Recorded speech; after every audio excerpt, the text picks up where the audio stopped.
Hola, ¿qué tal todos?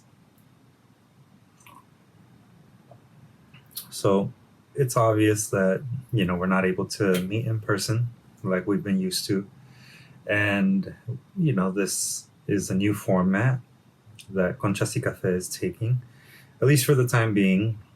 Hopefully, this won't be all that of a regular thing in terms of us not being able to meet in person and have, the conversations that we have normally during our workshops. Pero pues aquí estamos, aquí se sigue. Las clases, ojalá todos los puedan accesar. The current format will probably be held mostly through Google Classroom, which is a format that I'm using to basically give you all the handouts that I'll be going over.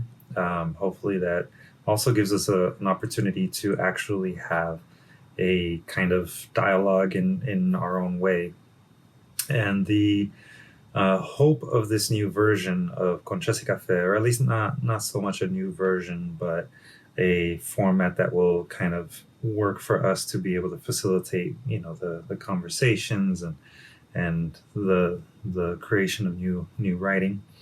Hopefully, we'll be able to continue with some cool stuff through like a chat or whatever. So bear with me while I get used to this change. Como dije, ojalá todos puedan tener acceso a este tipo de plataforma. Mandaré información sobre cómo se puede accesar toda esta información por medio de su celular o si tienen un tableta. Afortunadamente Google Classroom sí existe para el iPad, igual como para cualquier tableta de Android, con tal que soporten la más corriente versión de la aplicación. In terms of how I'll be delivering the workshop, I'm going to try my best to flip back and forth between Spanish, kind of like how I do normally in the workshop in person. And then the handouts themselves will be uploaded to Google Classroom as well. So that way everybody has the opportunity to review the things that I'm reviewing as I'm talking. So, saludos y hay que empezar, ¿no? So, for this particular week, this lesson, I've been thinking a lot about our theme, right? The human journey.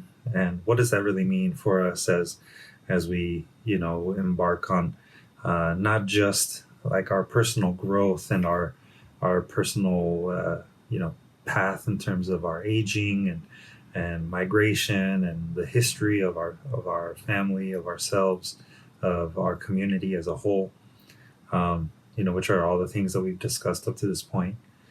This time I'm thinking, well, part of the human journey is the way that culture has arisen and the way that even certain things that we do as individuals, we can perpetuate, possibly. Right? No es que una cosa en una familia empieza y ahí queda con una generación. Hay muchas cosas que generación tras generación nos impacta. And in a lot of ways, we have language for that now. We call it historical trauma. And the handout that I'll be uploading, it's something that we've actually used before.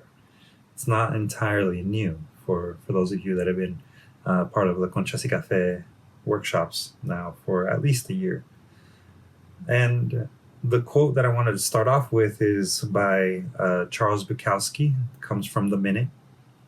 And the quote says, "Be not like them, and you will survive. No seas como ellos, y así lograrás sobrevivir." Y eso viene de Charles Bukowski, un poeta de los tiempos contemporáneos aquí de Los Ángeles. Very, very well known, obviously, LA poet. And, there's that idea of things being passed on because of survival of the fittest, right? Evolution has allowed for that to happen in a biological sense, ¿verdad? Porque la biología, eso, pues, es algo que que se pasa por medio de la genética, y la genética, lo que sobrevive es lo más fuerte. And that concept of survival of the fittest is one of those things that it can be problematic in its own way, obviously, pero al último, eso también tiene algo de ver, por lo menos para nosotros que somos hijos de inmigrantes y even us as cultural producers, there's a lot of things that we pass on because they're embedded even beyond our genetics. I want to say they're embedded in our psyche as a people. And we've discussed this before. Some of those things that have come up before are the historical traumas that we suffer. Historical racism, systemic racism. Colonization has obviously had a big impact on who we are as a people. And, the way that it manifests on the individual lives of people, it can be different for everyone. But there are certain things that get passed on culturally. And we've discussed this before, the term mimesis, ¿verdad? Mimesis. Mimesis es una imitación, or mimetismo. And in English, it would be imitation or mimicry. At least that's a basic definition of it. And when we talked about mimesis, we talked about, the way that certain concepts get passed on, and the way that a lot of times, we can basically use cultural traditions to pass on some really messed up things. That's what we call mimetic theory. And for those that might not remember, mimetic theory is a concept developed by René Girard. It was a theory that he developed during his lifetime. He lived between 1923 and he actually passed away in 2015. René Girard was a French anthropologist. And a very basic overview of mimetic theory is mimetic theory states that human desire is not an autonomous process, but a collective one. We want things because other people want them. As more and more people want something, and that object remains scarce, there is conflict.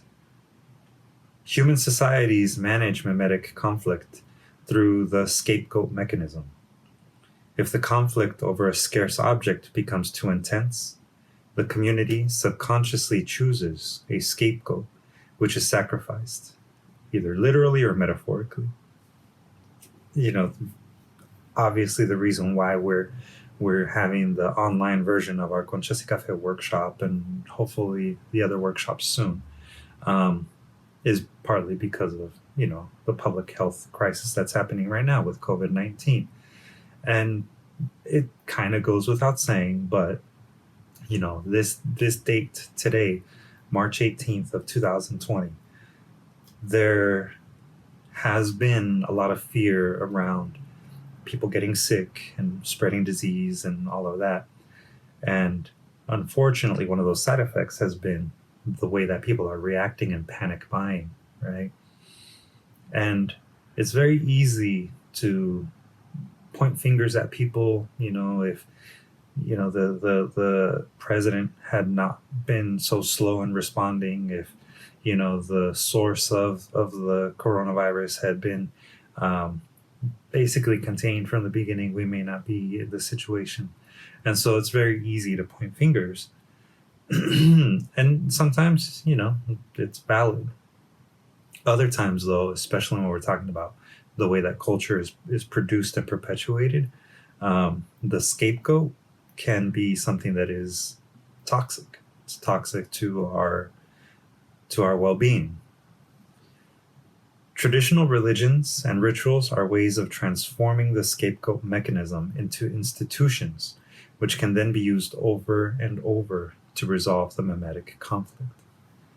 Basically, the idea is that through this mimetic theory, right, because people will always be fighting over the limited resources that we have, things like land, things like gold, those very limited resources that we have, they can be institutionalized, ultimately. Right? That's why we have religion. That's why we have government. That's why we have even things like museums. Museums are responsible for a part of this because they elevate one art form over another. Human culture, according to my handout, if you're following along, human culture is built on top of the scapegoat mechanism and its ritual repetition. That's one of those things that it could take on a lot of different ways, especially when we're talking about the individual, right? As an individual, as a person myself, I can look back on my life and I can see that there are, behaviors and cultural practices that, I might have basically continued on because I felt like that was a way for me to justify some of my behaviors. And it's easy when you look back and reflect on your life. So, you can find traces of, like culpability, we'll call it, right? Because my grandparents, they had, specifically my grandpa, because he had a drinking problem. I can look at him as a reason why I've battled with it myself, why I've had, moments where I felt more comfortable dealing with my emotions through a bottle of Patron specifically. It doesn't necessarily justify anything, but ultimately that's kind of like a way of passing on culture. Para los que estén escuchando en español, voy a repasar también aquí el folleto de la semana. Y estamos hablando de la teoría de mimetización, que es un concepto elaborado por René Girard, un antropólogo francés que vivió durante los años 1923 y falleció el año 2015. Y según la teoría de mimetización, todo deseo humano no es proceso autónomo, sino uno colectivo. Queremos cosas porque otras personas lo desean. Y entre más y más gente codicie algo y tal objeto sea escaso, habrá conflicto. Las sociedades humanas manejan tales conflictos miméticos a través del mecanismo del chivo expiatorio. Si el conflicto por un objeto escaso sea demasiado intenso, la comunidad subconscientemente escoge a un chivo expiatorio que se sacrificará, literalmente o metafóricamente. Religiones tradicionales y rituales son métodos para transformar el mecanismo del chivo expiatorio en institución cual puede ser utilizado vez tras vez para resolver el conflicto mimético. La cultura humana está construida encima del mecanismo del chivo expiatorio y su repetición ritual. Básicamente lo que eso significa es que la humanidad de verdad tiene cosas que repite vez tras vez por medio de instituciones. Esas instituciones no siempre tienen que ser instituciones religiosas o no siempre son gobiernos, ¿verdad? Puede ser también hasta los sistemas de una familia y las relaciones que tenemos entre familias. Además, hay otra manera de pensar en las cosas. Los memes son cosas que hoy en día típicamente se usan como para pues propagar chistes, ¿verdad? También a veces se usan de manera crítica, hay que decir, en forma crítica acerca de un ideal o un gobierno o varias cosas. Y hasta eso hay un estudio de memes, se llama la memética. Es una teoría, la teoría memética enseña que las ideas son un tipo virus, a veces propagándose a pesar de la verdad y o la lógica. Las creencias que sobreviven no son necesariamente verdaderas. Las reglas que sobreviven no son necesariamente justas. Y rituales que sobreviven no son necesariamente necesarias. Las cosas que sobreviven lo hacen porque son buenas para sobrevivir. Eso para mí significa que no es solo las ideas que se propagan por medio de los memes, sino también puede ser comportamiento, métodos en las maneras en que nos comportamos a veces, ya sea por trauma de una familia que pues puede ser un trauma que ha existido por varias generaciones. Eso ya viene siendo casi como un trauma de genética. And, sometimes as poets will sort of reflect back on, the way that we grew up, the things that traumatized us, and we'll attempt to write about it. And that's a very human thing to do. It is part of that human journey. It's a way that, that humanity, that web that we call humanity, can sometimes link us together. That's partly why I think that memes and memetics, the study of memes, can help us sort of see what are the things that we value, not just as a society, but as people. And for those of you that might not remember, memetics, the study of themes, and Mimetic Theory, it teaches that ideas are a kind of virus, sometimes propagating in spite of truth and or logic. Beliefs that survive aren't necessarily true. Rules that survive aren't necessarily fair, and rituals that survive aren't necessarily necessary.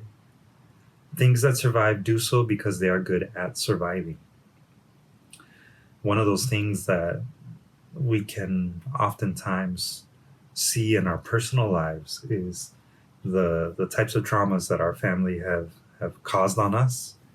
But if we can have more context, and if we can see how those things were caused upon our family members, we can a lot of times have more sympathy, and that sympathy can help us with hopefully breaking down those traumas, breaking them apart so they no longer become these cycles. And so the poem that I'm sharing with you all today is a poem that I wrote basically in reflection of that, and reflecting back on some of the cycles that I'm hoping to break. It may not necessarily always be a happy thing. There are things that we do pass on as a culture. There are things that we can pass on as families that are good, that are positive, things that we can do to make our existence on this planet mean something. And by simply sharing that story, simply sharing the way that we grew up, it does actually mean something to someone, even if they aren't related to you. And so I do encourage you to think about that, porque cada cuento tiene su lugar. Yo de puro corazón creo en eso. And so the poem that I'm sharing with you guys today, just like the last few sessions that we've had of the current theme of Conchas y Café, it's one of my own originals. It's something that I wrote that hopefully will inspire you. And definitely, if you have any feedback for me, please feel free to comment on it. We may not be able to do this in person, but this will hopefully be something that we can continue doing in the future. So I call it Survivor. Abuelo David drank, passing out on curbs for pop at 8 to find him early before fresh bolillos rolled down the block con cantos. Dos por un peso, bolillos, dos por un peso. The weight of drunkenness pressing into one heart. This weight carried on so you could know, so you could know. Pop drank, passing cars on Mission Road through Fallbrook toward Vista, home, flipping at a turn and hurting his left ankle alone so that you, at 5, could help him go up and downstairs, his weight supported by a cane in one hand, the other on your 5-year-old shoulder, his weight pressing on your heart so you could know, so you could know. You drink passing bottles of Patron in one hand to your other to remember that you've been alone, giving to the world no weight pressed onto anyone else so they could know, some things survive while others won't. So I'll leave that poem with you. I don't really have a whole lot to say in terms of, the structure of the poem or anything like that. For those that have been following along, for the last few weeks, we've been discussing movements. We've talked about aging. We've talked about, migration and the macro poem. Each one of them was done in movements. And this one, for those that will have the handout, you'll see it's not done in movements. This one actually uses time and transitions in a different way. It shows a passage of time by me talking about my great-grandpa, the things that he did, the historical trauma ultimately that he created within my grandpa, who I call Pop, and then how my Pop passed that on to me. And maybe closing with a little bit of a self-reflection now, currently, right? Talking about my own struggles with alcohol and, even the idea that I might not necessarily have someone in the future to pass that on. And I'm okay with that because ultimately some things do survive, other things don't. And that's actually probably for the benefit of some people, because I don't want to necessarily say that I caused trauma on, one of my own in the future. So I'll let you sort of sit with that. Definitely take the poem as not necessarily a, something to emulate, right? You may not necessarily have that type of thing that you're trying to deal with in your family or in your own life. But I encourage you to think about, what are the things that are passed on? What are the things that you've helped pass on, if you have that within your life? What are the things that maybe shouldn't be passed on? What are the things that you hope to change in yourself and in, for the future? So your writing prompt for this week is ultimately to write a poem that really tries to look at the history of you and your family and deconstruct the things that are being passed on. Are they worth passing on or are they not? Are they worth being memes in your life? And if they're not, that's okay. And if they are, celebrate it. So that'll be it for today, for this week. I'll try to have another lesson up next week, hopefully on around Tuesday, or if not on Wednesday. And I'll be sharing with everyone how to actually access the Google Classroom shortly. So thank you, everyone, and I hope you're all well, staying healthy, and I look forward to seeing you all soon. Bye.